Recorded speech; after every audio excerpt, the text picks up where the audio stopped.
Ngayong 2021, halos wala nang naitatalang pag-atake ng sigbin sa mga alagang manok sa rehiyon ng Visayas.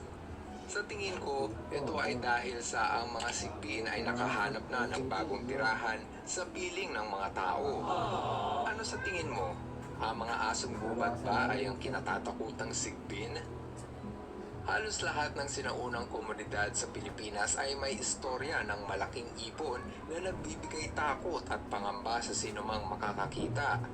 Kung ako ang tatanungin, ang sospek sa malaking ibon na to ay ang woolly-necked stork. Ito ay may taas na 3 talampakan at wingspan na 5 talampakan. Dahil sa kakaiba nitong laki kumpara sa mga ibon na karaniwang makikita